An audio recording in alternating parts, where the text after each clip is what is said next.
Shalom adik-adik, gimana kabarnya? Puji Tuhan kalau baik ya kan?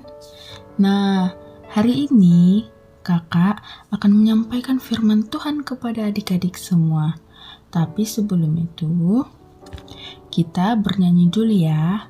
Kita bernyanyi lagu, adik-adik pasti tahu lagu Hati-hati gunakan mulutmu. Ya, pasti adik-adik tahu kan? Ayo kita menyanyi sama-sama ya. 1, 2, 3 ya.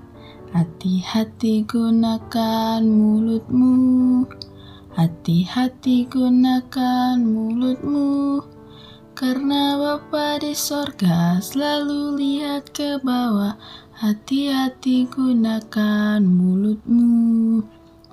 Ya, mari kita satukan hati. Lipat tangannya adik-adik. Tutup mata, tundukkan kepala, kita bersatu di dalam doa. Bapa yang baik, terima kasih Bapa atas berkat yang Kau-berikan kepada kami di sepanjang hari ini. Bapa, sementara kami akan mendengarkan firman-Mu, kiranya firman yang akan kami dengarkan nanti dapat menjadi bekal kami di kemudian hari. Semoga firman yang akan kami dengarkan nanti dapat kami terapkan dalam hidup kami sehari-hari. Berkati juga orang tua kami, Bapa, dimanapun mereka berada, Engkau yang memberkati mereka dan pekerjaan yang dilakukan oleh mereka. Hanya yang dapat kami sampaikan dalam nama Anak-Mu kami mengucap syukur. Amin. Nah, masih semangat kan adik-adik? Oh, masih dong. Kan kakak mau nyampaikan firman Tuhan. Jadi harus semangat. Nah, sekarang kita buka ya Alkitabnya dari Yesaya 50 ayat 4-6. Nah, di sini kakak akan bacakan ayatnya untuk kita ya. Yesaya 50 ayat 4-6. Tuhan Allah telah memberikan kepadaku lidah seorang murid, supaya dengan perkataan aku dapat memberi semangat baru kepada orang yang letih lesu. Setiap pagi ia mempertajam pendengaranku untuk mendengar seperti seorang murid. Tuhan Allah telah membuka telingaku, dan aku tidak memberontak, aku tidak berpaling ke belakang. Aku memberi punggungku kepada orang-orang yang memukul aku, dan pipiku kepada orang-orang yang mencabut janggutku. Aku tidak menyembunyikan mukaku ketika aku dinodai dan diludahi. Nah, demikian firman Tuhan.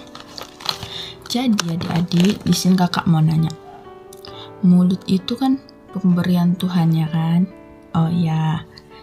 Lalu di sini kakak mau nanya, mulut itu digunakan untuk apa aja? Ya, udah jelas kan? Mulut itu digunakan untuk berbicara, untuk makan, dan juga untuk minum. Tetapi mulut ini juga bisa salah dipergunakan. Kenapa kakak bilang bisa salah dipergunakan?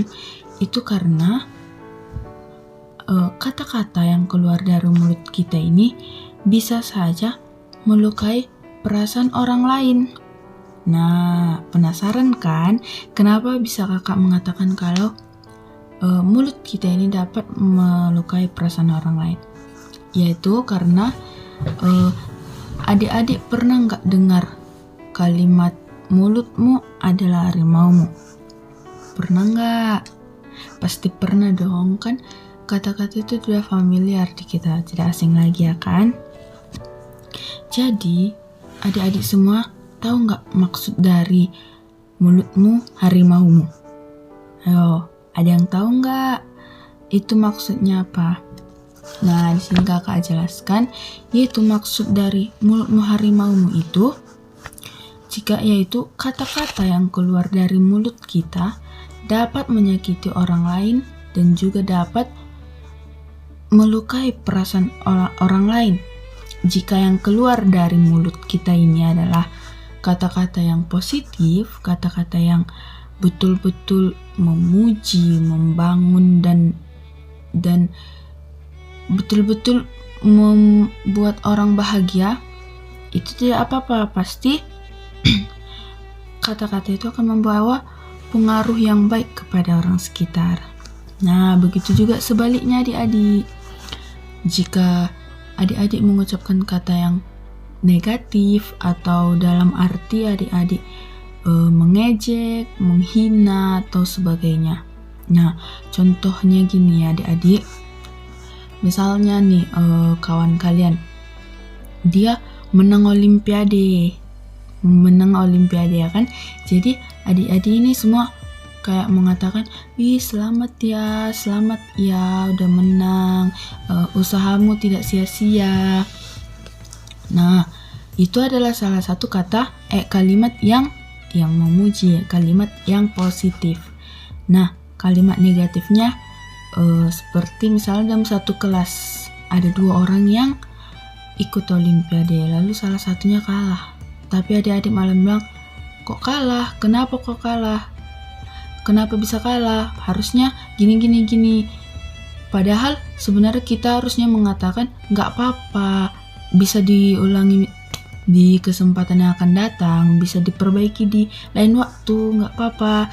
Kita harus memberi semangat seharusnya kan, tapi kita malah menjatuhkan mental teman kita karena dia tidak menang dalam olimpiade. Nah, itu dia yang kakak maksud dalam kalimat yang negatif ya, adik-adik.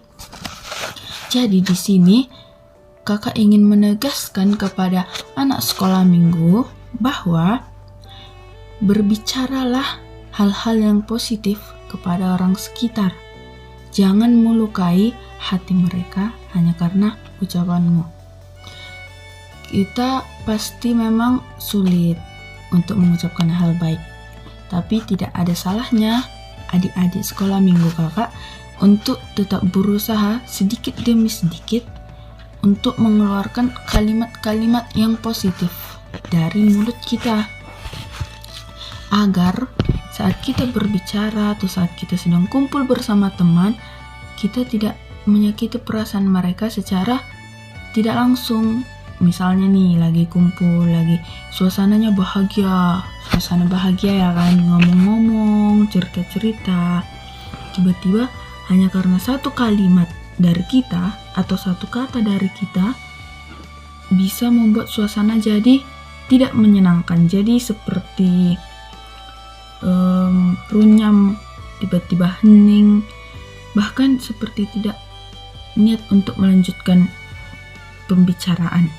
Nah, jadi adik-adik, di sini kakak ingin menekankan sekali lagi kepada adik-adik kakak, yaitu tetaplah berbicara hal yang baik kepada orang lain, berusaha sebaik mungkin untuk memberikan semangat kepada teman kita, misalnya saat sedang berduka, atau memberi semangat kepada teman kita yang mengikuti ujian, pertandingan, atau sebagainya lainnya.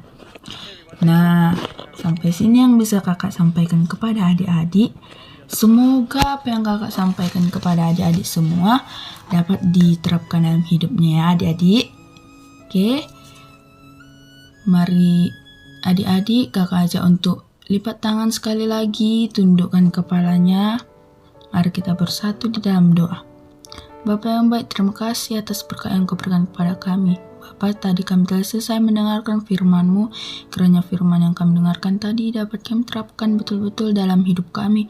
Semoga kami juga dapat betul-betul menjaga lisan yang akan keluar dari mulut kami. Semoga apa yang kami katakan menjadi berkat bagi orang lain, bukan menjadi bumerang kembali kepada kami. Hanya yang dapat kami sampaikan ya Bapa, dalam nama anak-Mu kami berdoa mengucap syukur.